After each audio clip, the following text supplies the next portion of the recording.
Mais le respect de la femme est tellement important en islam que Dieu a rappelé dans le Coran.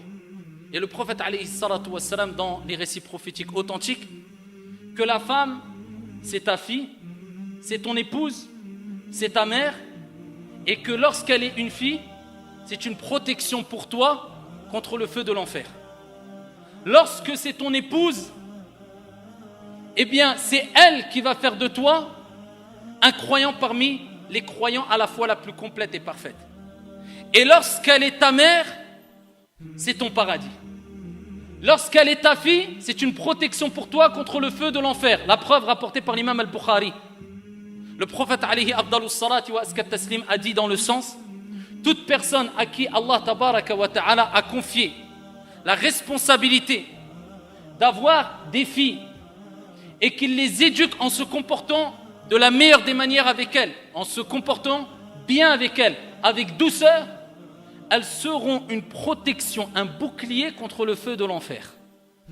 Ta fille, c'est une protection pour toi au jour de la résurrection, afin de te rappeler: comporte-toi avec la plus grande des douceurs et la meilleure des manières avec ta fille, avec le garçon aussi. Mais il y a une particularité pour la fille.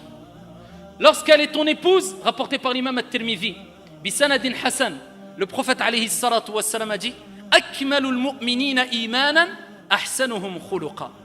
Les croyants qui ont la foi la plus complète, ce sont celles et ceux qui ont les meilleurs comportements, les plus hautes moralités. Et les meilleurs d'entre vous, c'est comme si le prophète nous disait: ceux qui ont les meilleurs comportements, et les meilleurs d'entre vous sont ceux qui sont les meilleurs envers les épouses. Ton épouse fera de toi un croyant parmi les croyants à la foi la plus complète. Et lorsqu'elle est ta mère, la femme, eh bien le prophète alayhi salatu wassalam nous dit, dans le hadith rapporté par An-Nasa'i, il dit à un compagnon: ilzamha fa innal jannah tahta aqdamiha. Accroche-toi à elle, reste auprès d'elle, ta mère, car le paradis est sous les pieds de ta mère. Et dans un autre récit prophétique rapporté par l'imam al-Bukhari, un compagnon a interrogé le prophète alayhi salatu wassalam et il dit: ô messager d'Allah, quelle est la personne qui mérite le plus ma compagnie? Et le prophète alayhi salatu wassalam de lui répondre: ummuk, ta mère. Il dit: et ensuite? Et le prophète répète une deuxième fois: ummuk, ta mère. Et il dit: et ensuite? Le prophète alayhi salatu wassalam répète une troisième fois: ummuk, ta mère. Il dit: et ensuite? Et seulement à ce moment-là, le prophète alayhi salatu wassalam dit: abouk, ton père. Cela ne veut pas dire que le père n'est pas à respecter, tout être humain est à respecter.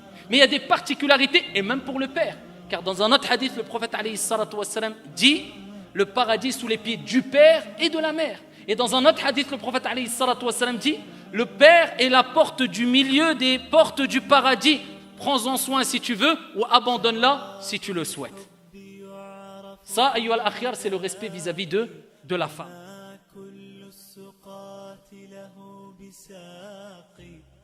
شراب